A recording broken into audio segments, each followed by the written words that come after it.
O'Reilly Factor is on tonight. How bad are things inside Afghanistan? We'll talk to the brand new special envoy to the United States. Bill Clinton gets a huge amount of money to talk to a Jewish college in Los Angeles. We'll tell you what he told them. We'll update you on the charity situation vis-a-vis the 9/11 families.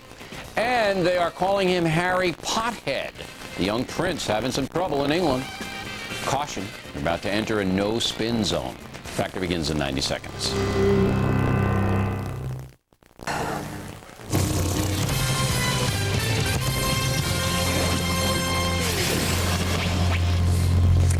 Everyone, I'm Carol Iavana. The war on terror is expanding to Southeast Asia.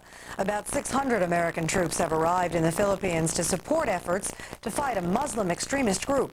A guerrilla group called the Abu Sayyaf has been linked to the Al-Qaeda network, and they are holding an American missionary couple hostage.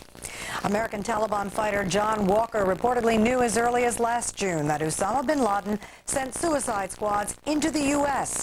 Attorney General John Ashcroft said today that Walker admitted to meeting with bin Laden and knew that the terrorist mastermind ordered the September 11th attacks. Despite that, Ashcroft announced today that Walker will not face the death penalty.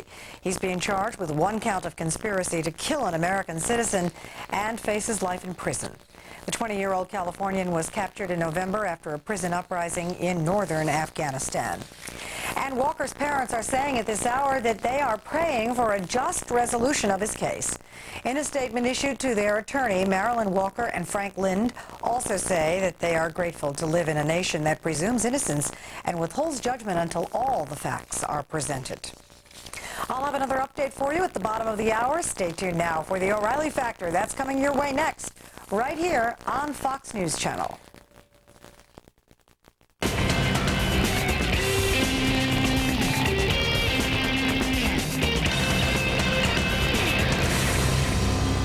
Hi, I'm Bill O'Reilly. Thanks for watching us tonight. Well, my pal Neil Cavuto and I had quite a shootout over Enron last night. We posted it on the website, and Enron is the subject of this evening's Talking Points memo.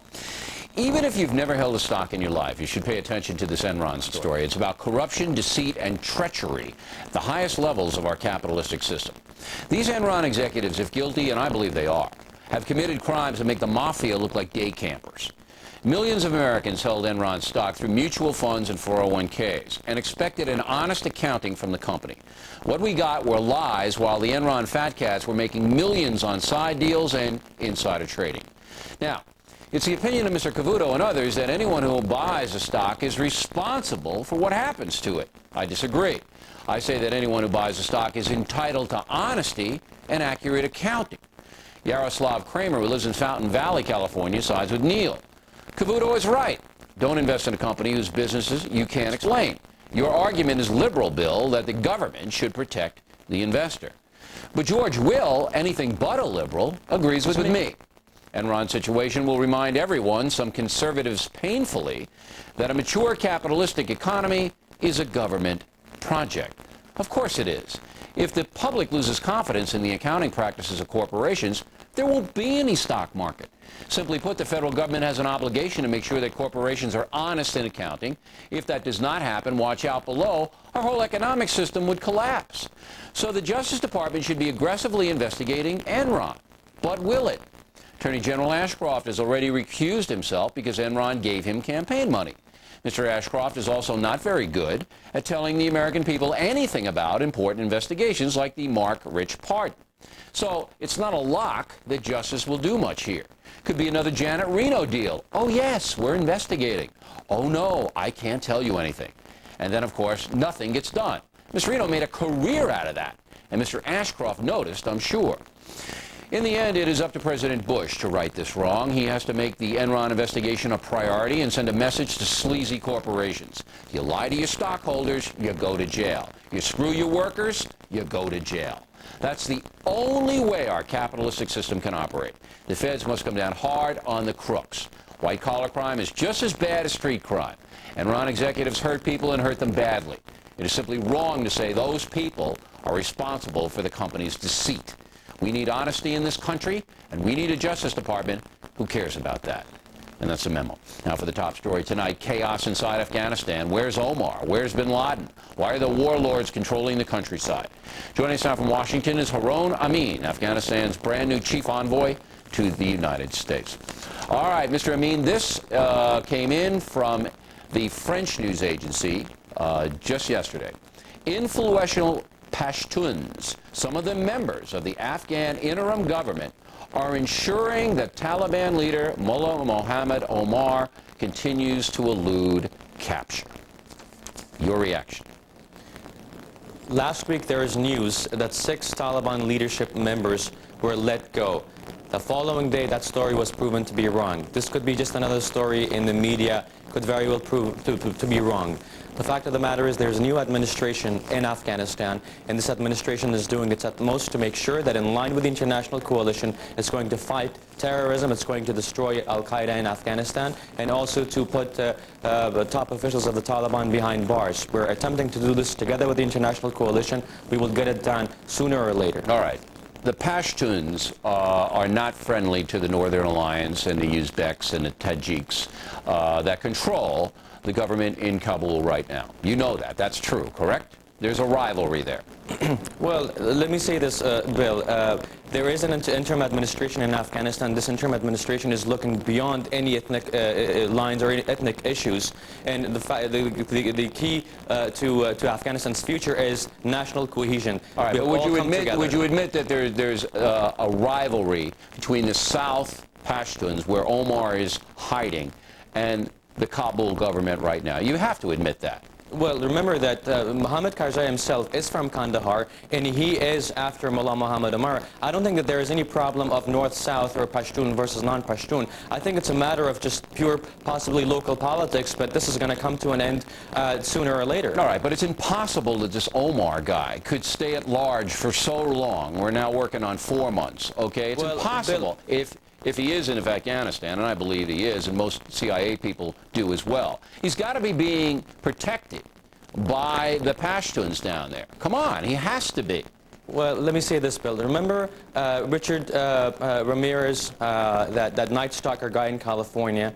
He was at large for almost 18 months. Because of his background, should we have claimed that there was some people in the police department who might have but this is a big guy. Nobody knew that guy in California, the Night Stalker. Nobody knew him. His face was around for a long time. Okay, his face was around, but Omar, everybody knows him, okay? Everybody knows him, and there's a price on his head. And people would drop a dime on him if he wasn't being protected. You know he's being protected down there, Mr. Ambassador.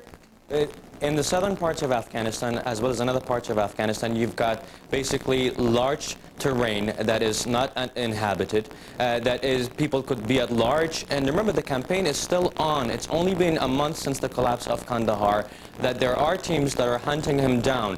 1 month time. You're not going to admit to me he's being protected by other Afghans? You're not going to admit that?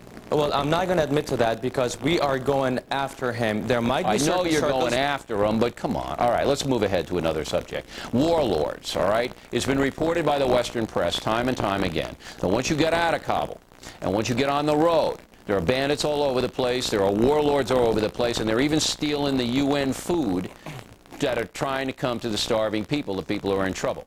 Now, what's the warlord deal? Can you control these guys at all? Well, Bill, there is a problem in Afghanistan. The problems are multifaceted. You cannot unravel 23 years of war just overnight. The administration took over on the 22nd of December. It's not even 1 month old. It's an infant regime. It needs to have the appropriate injection of material and international support. The funds that were promised to it haven't been even delivered. So yes, indeed, there are certain warlords, there are bandits on the round. What we want to do is the current administration wants to take the arms away from these people, making sure that people have other preoccupations, whether that is going back to school, going back to university, going back to jobs and other employment opportunities. With that in place, we can actually end warlordism. One of the key issues for Chairman Karzai is to overcome warlordism, and we hope that we will overcome it, but it's not going to be an overnight transformation. All right, give us some time. You need money and you need guns to do that. Yes, all right. indeed. Well, they've unfrozen the money, so you're going to get a nice infusion of cash. The last question is, the people who are providing humanitarian assistance for the Afghan people are the United States, Western Europe, and Japan. I'm stunned that no Muslim nation has stepped up and tried to help you guys. You're a Muslim. Are you stunned? Well, to some extent, we are a bit surprised, but remember that many of the kingdoms in the Gulf, many of the Muslim countries are also going to come forward. They are part of the 55 countries that are going to get together on the 21st and 22nd of this month in Japan. They have volunteered and that they want to provide some funds, I think, but the driving force behind this whole international coalition were the Americans and the coalition forces. According to the Quran, Muslims are supposed to help other Muslims, and you know, you got a lot of people that need help. They're coming on board, Bill, I can tell you that. All right. Well, I don't know if Allah is so happy they're coming on board so slowly, but we'll leave that to him. Mr. Ambassador, a pleasure. Thank you, and good luck in your new job. Thank you, Bill. Next, is it possible that Bill Clinton got $200,000 for a speech? And later, an update on the United Way and the Red Cross. Are they giving up the money donated to the 9/11 families? Right back.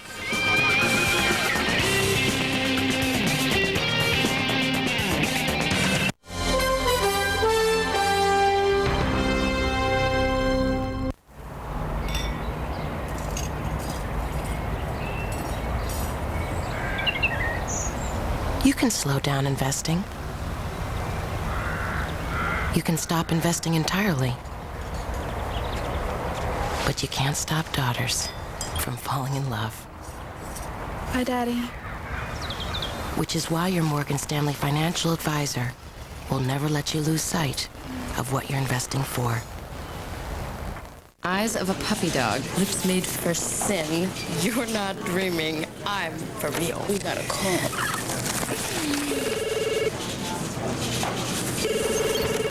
Hello. Louis? Yeah? Want to get away? Now you can. Fly Southwest Airlines for just $39 to $99 each way when you purchase by January 28th. You are now free to move about the country. It seems like only yesterday. When I started skating at 8 years old, I never thought I'd experience the thrill of winning a medal. With all the great memories has come another thing I thought I'd never experience, the pain of osteoarthritis. Vioxx is here, a prescription medicine for osteoarthritis pain. With one little pill a day, Vioxx can provide powerful 24-hour relief. Vioxx specifically targets only the COX-2 enzyme, a key source of arthritis pain. People with allergic reactions such as asthma to aspirin or other arthritis medicines should not take Vioxx. In rare cases, serious stomach problems such as bleeding can occur without warning.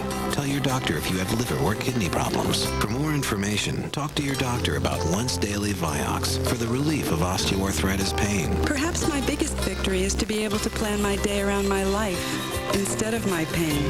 Ask your doctor if Vioxx is right for you. Vioxx for everyday victories. In the personal story segment tonight, former President Clinton spoke last night in front of more than 6,000 people in Los Angeles. Reports were he got $200,000 for the speech. That has been denied by Mr. Clinton's spokesperson, Julia Payne. Joining us now from L.A. is Rabbi Robert Wexler, the president of the University of Judaism, which sponsored the Clinton event. So my spies told me that you guys paid him $150,000. Is that be in a ballpark? You're a little high still. It was closer to 100.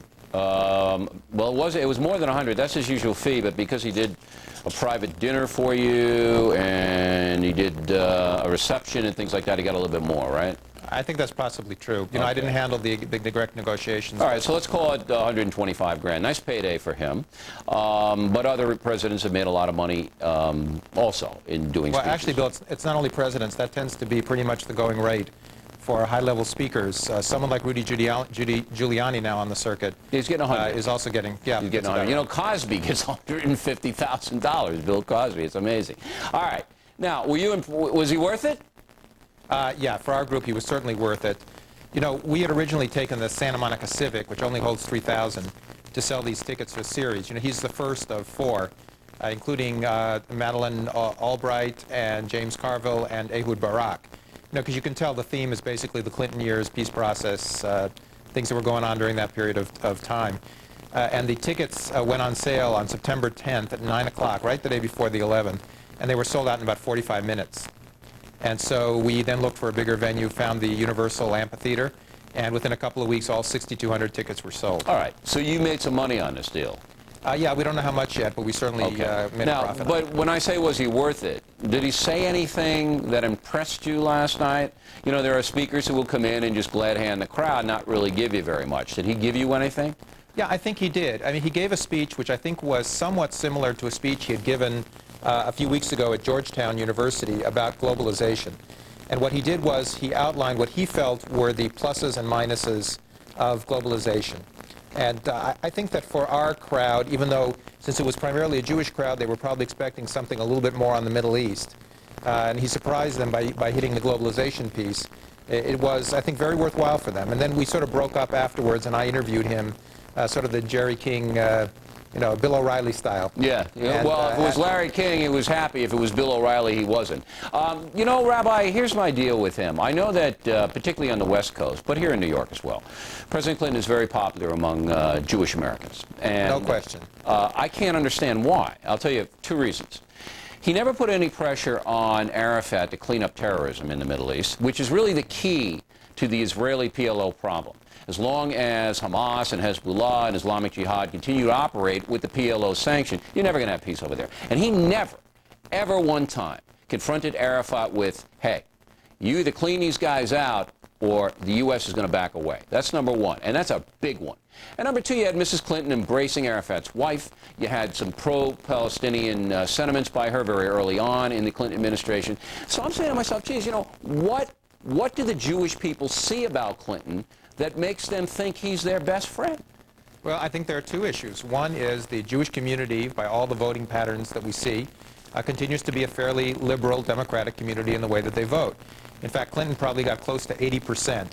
And if you look over the last several elections, the Jewish community will ping-pong anywhere from 60 to 80% for a Democratic candidate. Somebody they really like, they get the full 80%. Well, what are they, sheep voters, though? What, you know? No. I don't think that's true at all. I think that it reflects some values that they have. One is that they are a social justice-oriented community, and they, whether you would agree with it or not, see that those interests are best served by the Democratic candidates. At least that's how they see it. And I think the other is also a sense of trust and belonging, because the Jewish community, I think, feels that it is better represented within the Democratic Party. Now, I understand that can be a circular argument. You know, you're better represented in the leadership because you vote that way and you participate. Well, look, I don't have any problem with anybody's ideology in the sense they want to vote Democrat, let them vote Democrat or Republican or whatever. But in Mr. Clinton's case, you know, the issue of terrorism, that is the key issue. I'm sure, Rabbi, you would agree with that. In the Middle East right now, and Mr. Clinton simply would not address it with Mr. Arafat. He wouldn't. And yet, when he goes to your groups, hey, yeah, and I'm sitting there going, hey, you know, at least Bush came down on Arafat about the terrorism issue. I mean, he had to in the context of what's gone on since 9/11, but Clinton didn't do anything about it. Nothing. Well, I think, first of all, I think the Jewish community in the main does approve the way that President Bush is going about this. But I think that, and this may surprise you, is that the Jewish community, certainly when it comes to Bill Clinton's concern for the Jewish community and for Israel, they give him he has a lot of credibility in that particular issue. Based on what, Rabbi? Based on the way that he has articulated himself. But it's all talk. It's all talk. Well, you know, when it comes to trust and credibility, I think that's instinct, and that's the community's instinct, is that he does care. And, Look, you know, it's always possible. maybe he does care. I don't know. I can't read the man's mind. But I always, you know, I'm an independent, and I always look for the guy or the lady who does something, not just talks. Hey, we appreciate you coming on The Factor, Rabbi. Thanks very much. We're glad your event was a success. My pleasure. Next on The Rundown, an update on the Red Cross and the United Way. Are they doing the right thing by the 9/11 families? In a moment.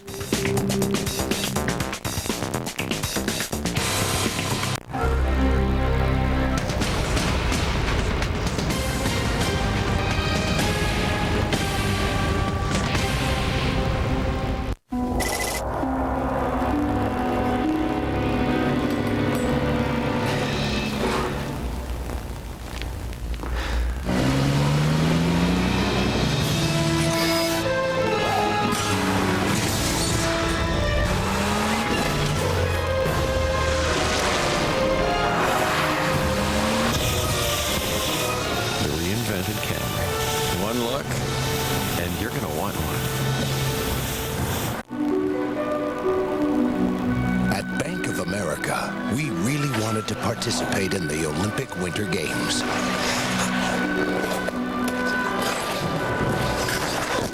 But in the end, we decided to support the real athletes and stick to the things we do best. Like improving your performance by turning your checking account into an investment tool.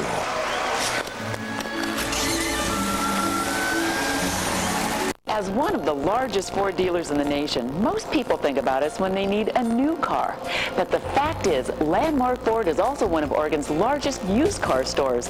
In fact, right now, because 0% interest has meant record sales, Landmark's 13-acre campus is literally overflowing with trade-ins. So we've put them all on sale, most at far below actual Kelley Blue Book price.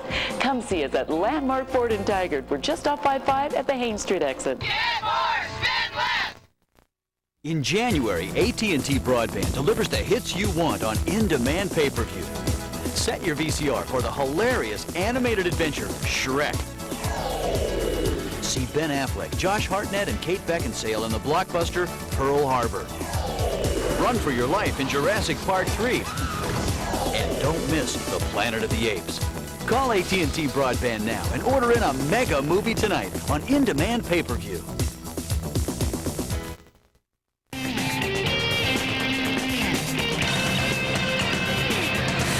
In fact, a follow-up segment tonight, the 9/11 charities. How are things progressing? After a rocky start, both the Red Cross and the United Way made changes in their game plan, and money began to flow to the 9/11 families. As of the first of this year, the United Way had made grants of $154 million to other agencies in line to help the families. It still has $250 million in the bank. The Red Cross has taken in a whopping $667 million for its Liberty Fund. $350 of that million remain in the bank. Joining us now from Washington is Rick Cohen, the president of the National Committee for Responsive Philanthropy. Mr. Cohen, this is the first time you've appeared on The Factor, but I know you've been following our investigation of the charities. We've been following a lot of this. Yeah. Where are they now? Are they doing what they should be doing? Are they operating on all cylinders? Well, I think there's a lot of money now starting to really get out to the families and to the variety of victims.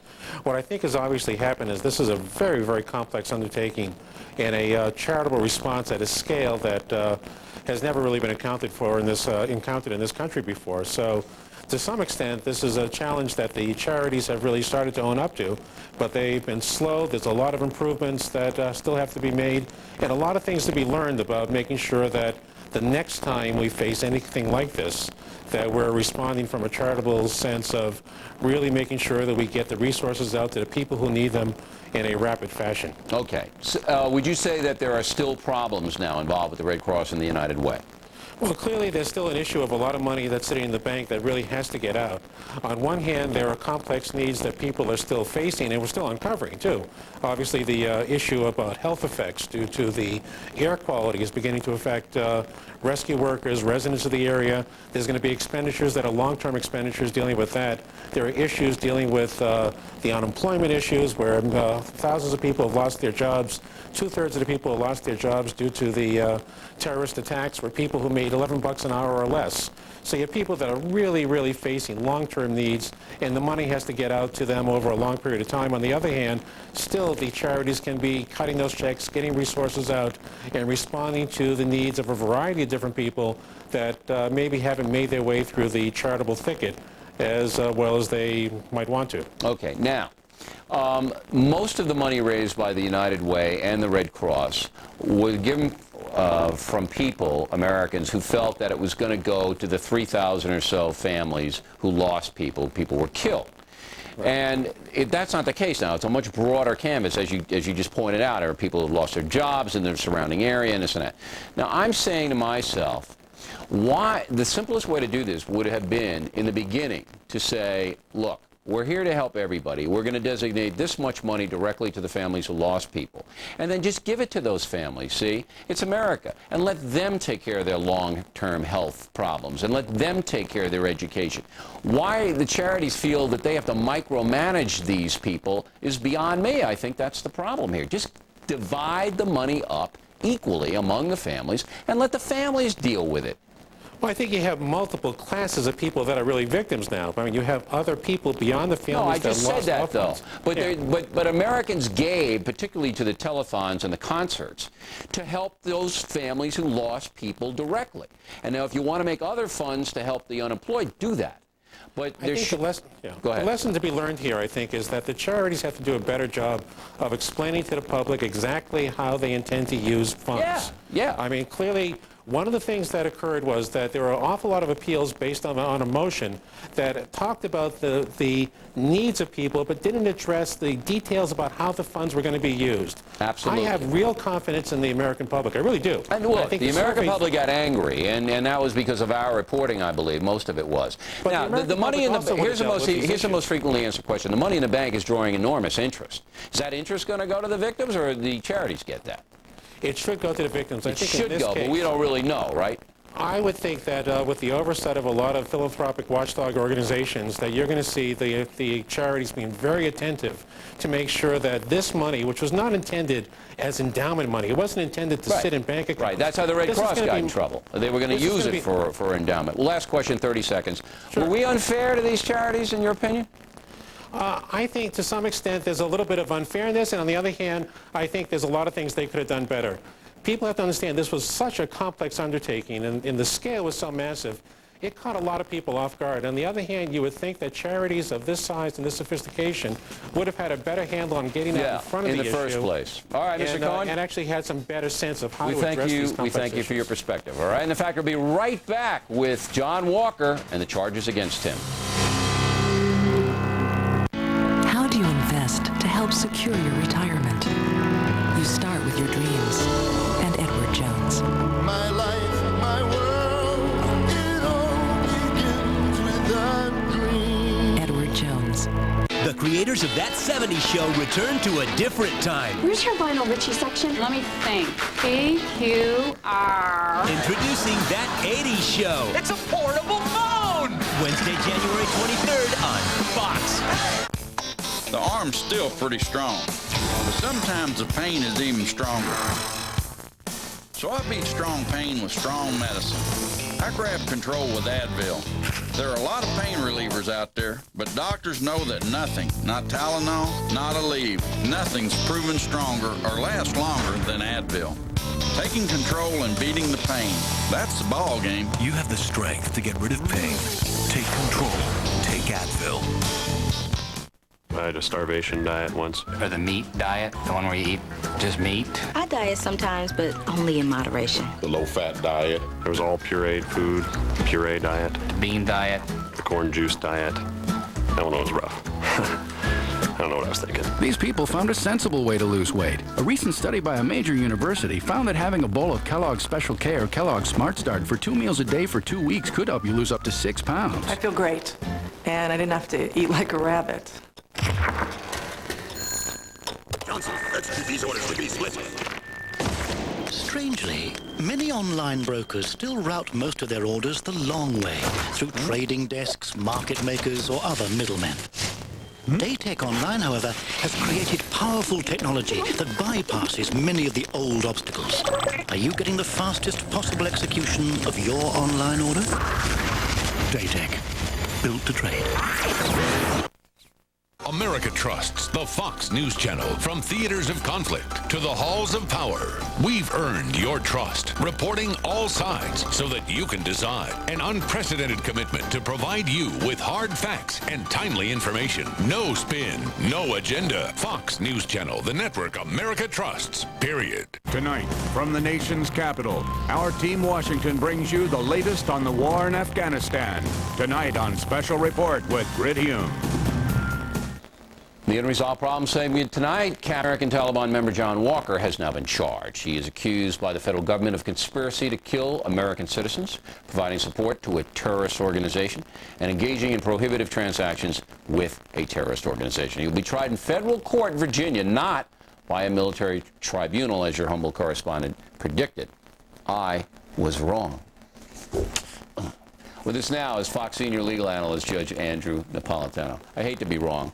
I predicted in conversation with Professor Friedman out at Hofstra that there would be a military tribunal, and I think still that would be the way to go, because what my concern is that, you know, they'll bring in the Johnny Cochrans of the world, they'll muck it all up, it'll be a circus and take forever. Well, it's an interesting case, Bill, in that the entire case against him is built on what he said to military interrogators and FBI agents when he was interrogated in Afghanistan and on the ship in the Arabian Sea. There's very little direct evidence against him, and there's a lot of circumstantial evidence against him. They've obviously verified what he said and tracked the timeline. This guy actually shook hands with Osama bin Laden, who congratulated him on joining the Taliban.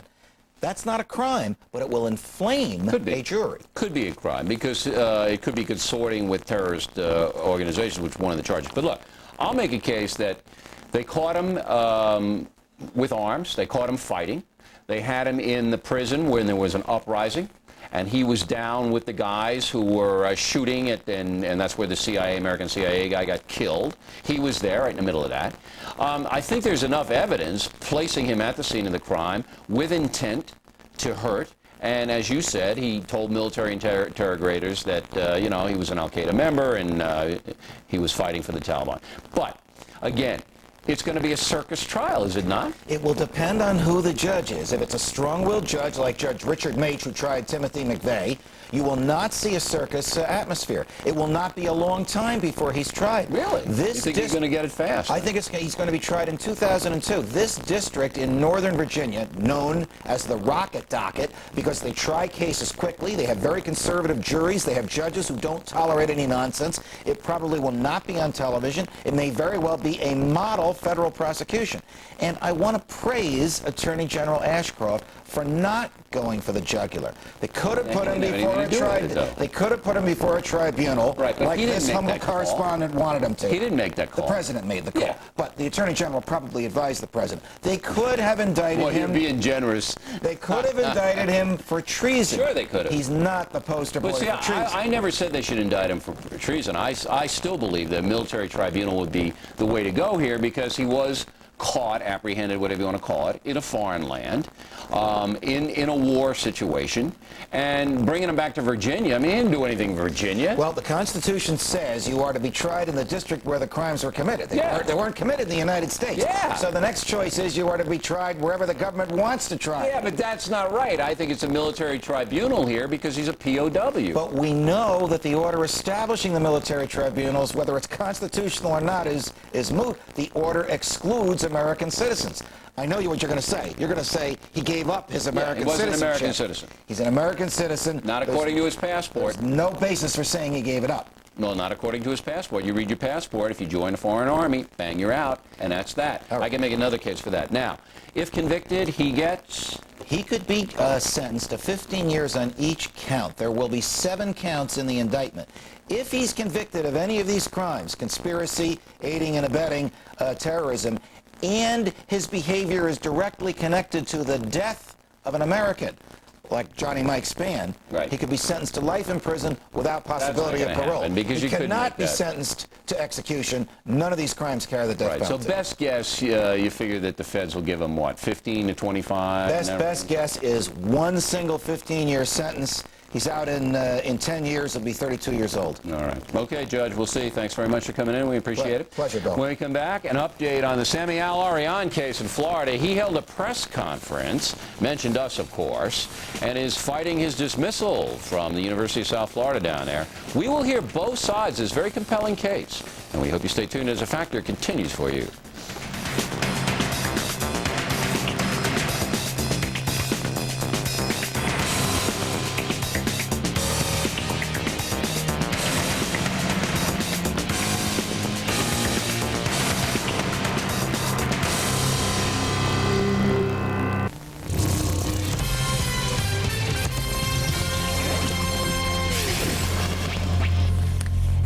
I'm Carol Iavana. Secretary of State Colin Powell is on his way to meet with the leaders of India and Pakistan, and he says he wants the confrontation between the two to stop.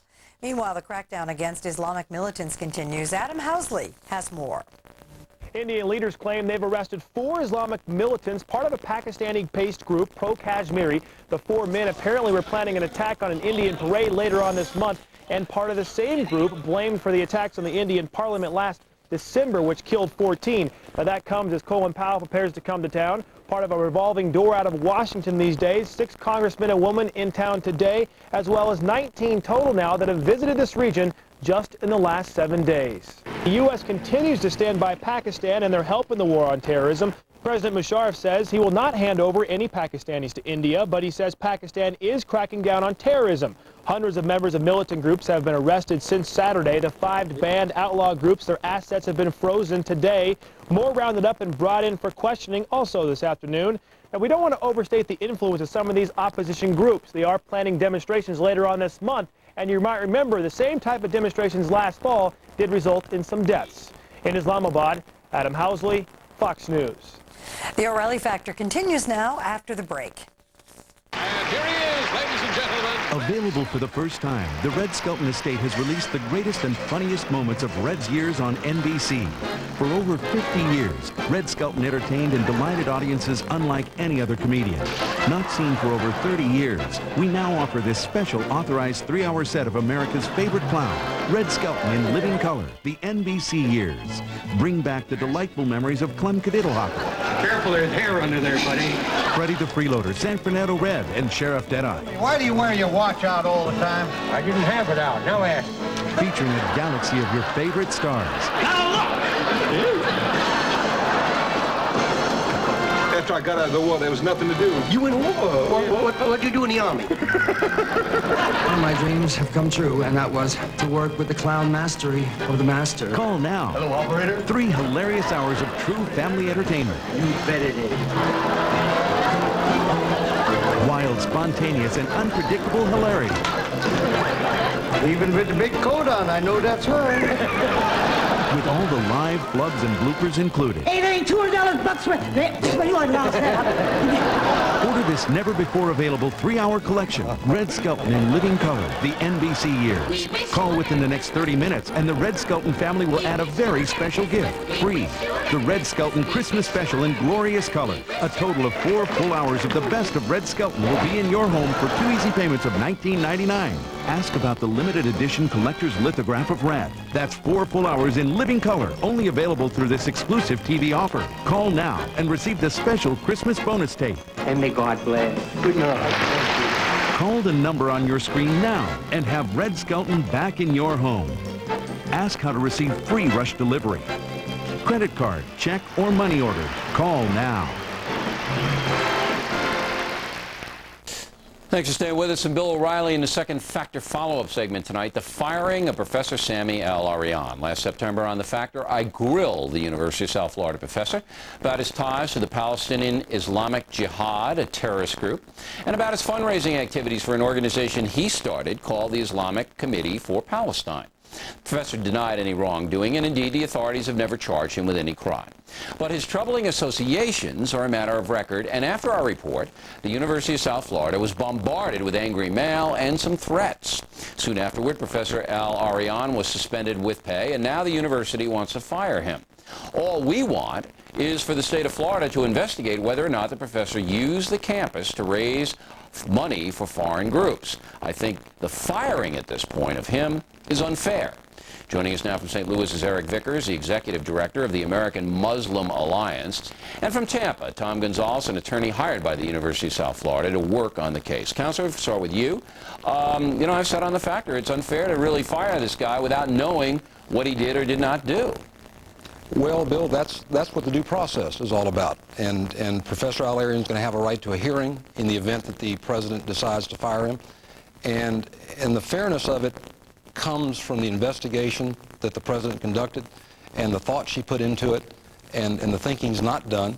She's still going to consider the response made by Dr. Al-Arian and any other things she needs to look at. All right. She notified him he was going to be fired. He has now appealed that. Not yet. Well, he will. He gave a press conference saying he will. Yep.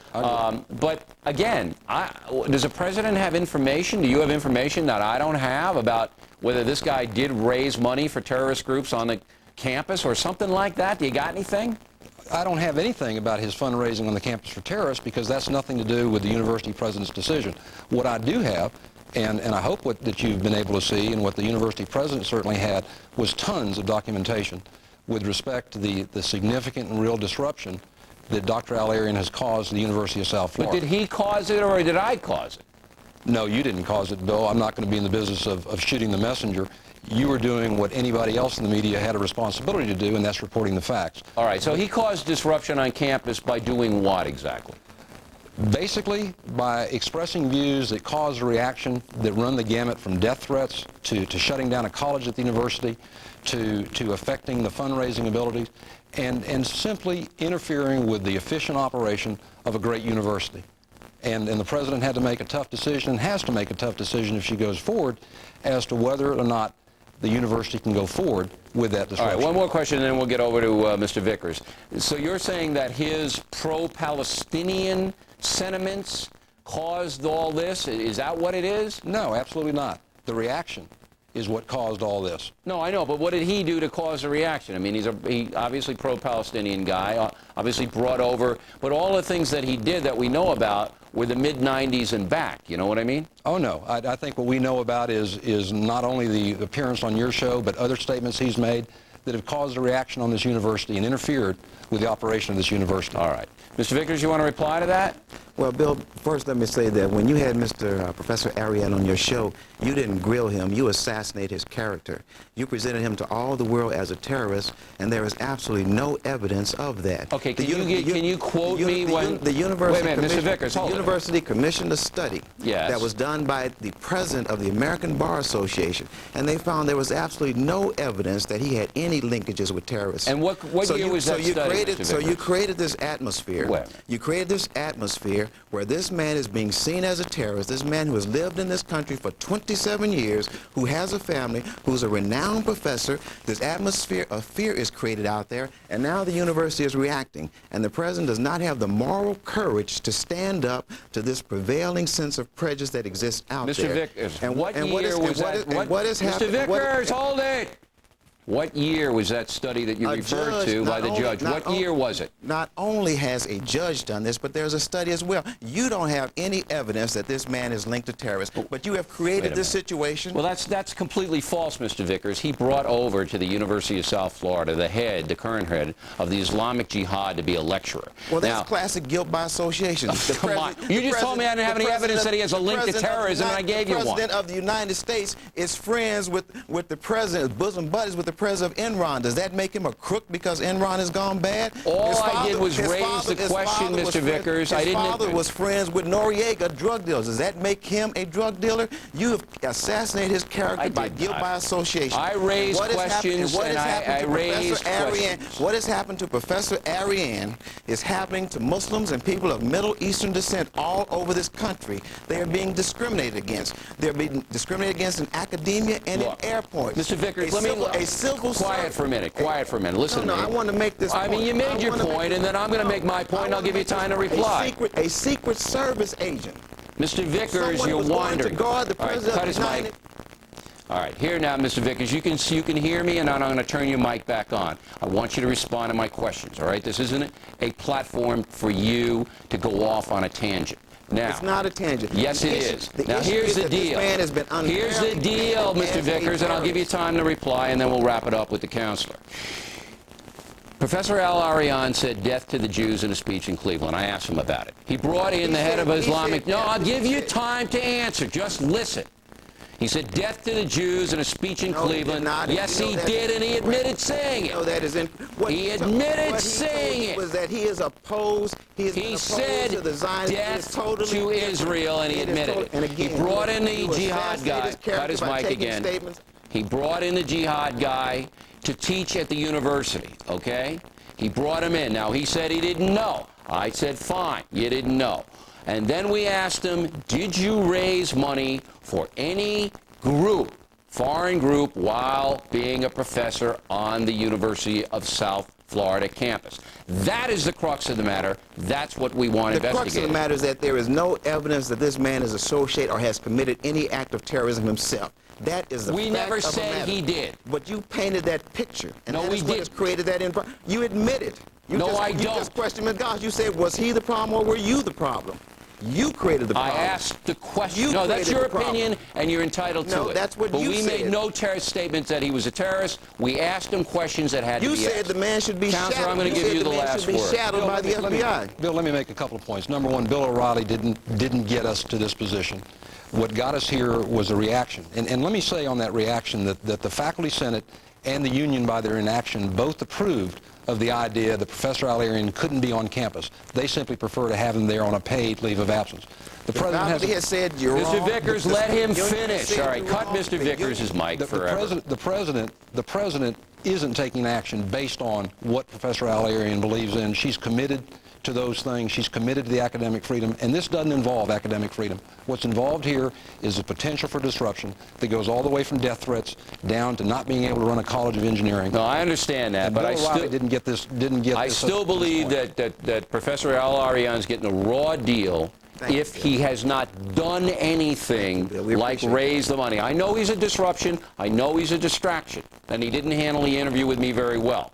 But I feel almost guilty about him being fired unless, and I want to know this, he raised money for foreign operations while using that campus. And that's why I want an investigation by the state of Florida. Bill, Gentlemen, thanks very much. very We appreciate it. Thank you. All right. And next, they are calling him Harry Pothead, as the young prince is generating some controversy in England. Right back with that report. David Lee Miller. Greg Malkoff. Amy Kellogg. William Martinez. Eve Harrigan. Fox News. Internet. Hi, I'm Rick from Empire Glass. Let Empire Glass replace your cracked windshield and will now pay up to $100 of your comprehensive insurance deductible. And will now give you 24 free dinners to Sherry's, the Northwest's #1 family restaurant and bakery, with any windshield replacement. So for the highest in quality windshields, including up to $100 off your comprehensive deductible and 24 free dinners to Sherry's, call Empire Glass today at 251-9881. When you think glass, think Empire.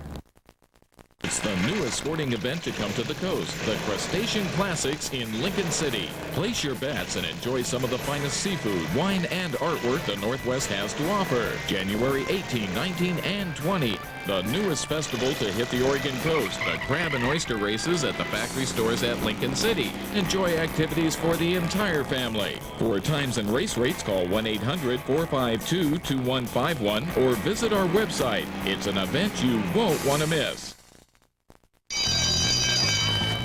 Well, Mr. Limbaugh, what has our little agitator been up to this week? Gluing Mrs. Brendel to her chair? Bringing in your sister's underpants for show and tell? A science project took out East Wing? Do you know where smart Alex like you end up? On the radio? Rush Limbaugh has moved to News Talk 620 KTLK. News Talk for the Great Northwest.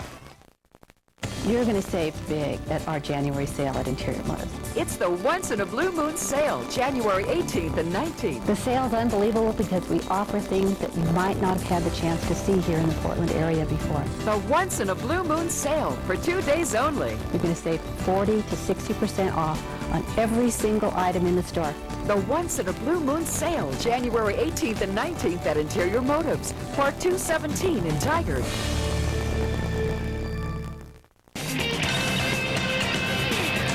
You know, I never like to cut anybody's mic, but I have to control the program. It's only the 4th time in 5.5 years that's happened. In the back of the book segment tonight, well, it is not a great week for 17-year-old Prince Harry of England. Some of the papers in London are calling him Harry Pothead after Harry Potter. Seems Harry, the youngest son of Charles and Diana, has fessed up to drinking and smoking pot. Joining us now from Los Angeles is British commentator Martin Lewis, who's just back from England. So all kinds of fear and loathing going on, huh?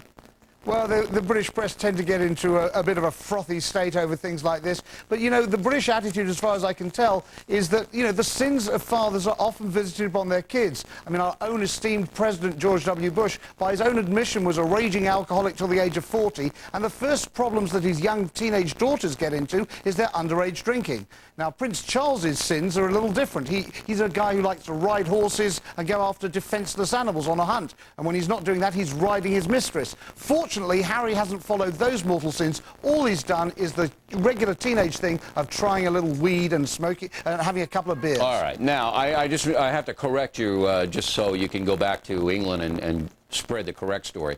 President Bush wasn't a raging alcoholic. He had he liked to drink, but he wasn't under a bridge, with asking for money. Okay, just held a job, wasn't drunk all the time. Just so you guys over there in England know the true story. I know that. It was when you did. Yeah. Your hyperbole is fine, but we want to be fair to everybody here. Now, this kid, Harry. I don't know. The British royals to me have about as much interest as, cattle ranching in Zimbabwe. Is this a nice kid? Is he smart? Does he go to school? What is he? Tell me about him. Well, he's going to one of Britain's finest private schools, Eton College, where his brother also went, and he's pretty much a regular kid. He lost his mother rather tragically at the age of 12, and that pretty much messes up any adolescent. And when you think about it, Bill, if you and I can remember back to our adolescence, it's never easy to grow up as a teenager, and it's a lot harder when the paparazzi and the cameras are Is it fair that they call him Harry Pothead? I thought that was cruel for Fleet Street to do that. Well, the British press are not known for their kindness. They're taking a bit of a go. They're having fun at his expense, which is a bit sad. But he's only 17, Why have fun at the kid's expense? Wait till he's 18. I mean, one of the difficulties here is that he's really, the father has, a lot of people feel overreacted because he rushed him down into a rehab place to let him see what heroin addicts are like. Well, I don't have any use for Prince Charles, but that looked like a grandstand play to me, like he was the concerned father. I think so. I mean, he's had a lot of accusations, and his personal life is not exactly perfect. So it was considered, I think, a bit of an overreaction. I'm not an advocate for cannabis or marijuana. All I would say is that I think it's a little much when you take him to then. I would have kept it within the family if it were me, but I think he was afraid that it was out in the press already. You know how those things are. Now, does Prince Charles spend a lot of time with William and Harry? Is he a father who is seeing them all the time and aware of their activities? Pretty much, but they do delegate a lot, not to nannies, but to royal flunkies. And it was actually a royal flunky who shot Prince Harry. He actually was smoking some weed outside his father's house. He didn't want to do it in the house, but one of his friends was smoking in the house, smelt that distinctive smell, and for some reason recognized it himself, and he told Prince Charles. But I have to say one thing, Bill, is that though, one thing I felt in Britain was a sense of pride when this story broke for one reason. Okay, Britain has lost its empire, but you have to admit, Bill, when it comes to dysfunctional families, we're still #1. I mean, the British royal family makes the Reagan and Bush families look normal. Yeah, no, I know. I mean, but the problem is with these royals, they have too much money and too much sense of entitlement. Yeah, they go to school and all that, but look at Prince Andrew running around with Fergie and this and that. It's just they have too much time on their hands, Mr. Lewis. They don't have to work like most of us do. Although I have to say that a lot of working class people get in these kinds of trouble. But in the end, I think these William and Harry, I feel sorry for these kids because they lost their mom, but I think they look like nice kids to me. They look like they're okay kids. I think they are. It's interesting when you look at the video footage of them when they were with their mum. She was determined to go against the way the royal family raised their kids, which is to keep them isolated. She wanted to take them out to fun fairs, to the movies, to McDonald's, anywhere so they had a regular childhood. And since she died, they've gone back into the bosom of the royal family, and they're expected to be on parade all the time. Yeah. So a bit of youthful high jinks is natural. When I say high, I didn't mean it that way, but that's kind of what teenage kids do as they're experimenting and growing up. All right, Mr. Lewis, thanks very much. We appreciate it. Thanks. Next, we'll wrap things up with the most ridiculous item of the day and some of your mail. Too many high-interest monthly payments? Why not pay them off with a second mortgage with a no-closing cost option from Ditech.com? Apply online now or call us at 1-800-71-FIXED. And there is no equity required. Ditech Second Mortgage with a no-closing cost option can help you to consolidate your high-interest debts into one low monthly payment. It's smart money from Ditech.com. Apply online now or call us at 1-800-71-FIXED. Do I play sports? Yeah. Fantasy football. I'm not trendy enough for a trendy diet. I would count calories, but I'm not very good at math. I'd like to run a marathon, but it's It's quite a long distance. I diet sometimes, but only in moderation. If these people can lose weight, so can you. A recent study by a major university found that having a bowl of Kellogg's Special K or Kellogg's Smart Start for 2 meals a day for 2 weeks could help you lose up to 6 pounds. I feel great. Reading to the kids at the library is the highlight of Fred's week. But some days, his COPD keeps him from being there. Chronic bronchitis or emphysema associated with COPD can keep you from doing simple things. But now taking Ceravent helps me take fuller breaths. Nothing can reverse COPD, but taking Ceravent twice a day can help improve your lung function around the clock. One call is all it takes to find out more about managing your COPD. Call 1-800-704-4705 right now to get 10 tips for taking fuller breaths and a $10 rebate. Ceravent should not replace fast-acting inhalers for sudden symptoms or be taken more than twice a day. Some people may experience increased blood pressure, heart rate, or changes in heart rhythm. Ceravent is a prescription medicine and may not be right for everyone. Tell your doctor if you have a heart condition or high blood pressure, or take MAOIs or tricyclic antidepressants. Ask your doctor if Ceravent is right for you. And start taking fuller breaths. Call now for your free tips and rebate offer. Tonight, from the nation's capital, our Team Washington brings you the latest on the war in Afghanistan. Tonight on Special Report with Britt Hume. Tomorrow, it's the first report of overnight events. Remember, this is a new kind of war.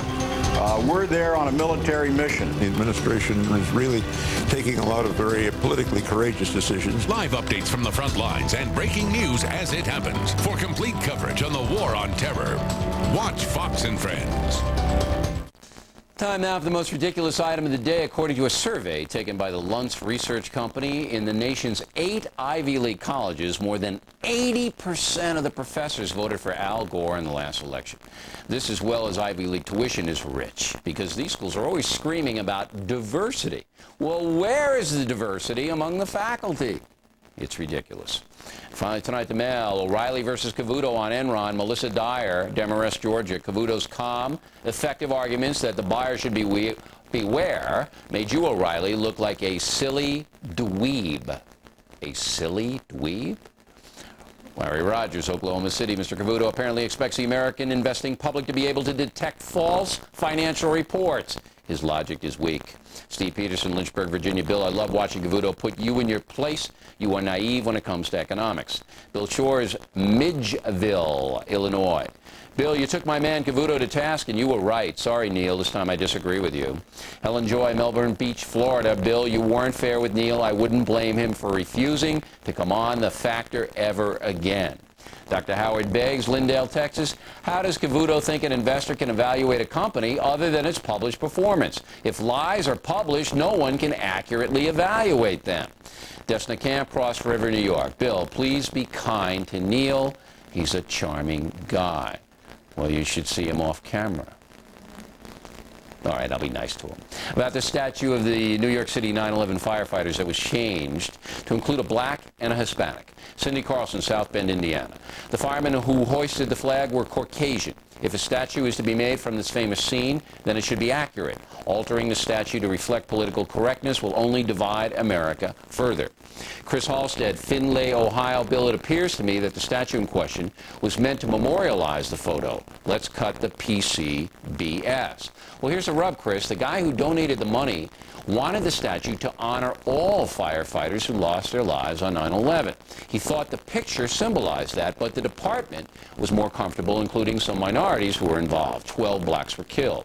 Comes down to this. Do you want a statue based on a picture or a wider statement?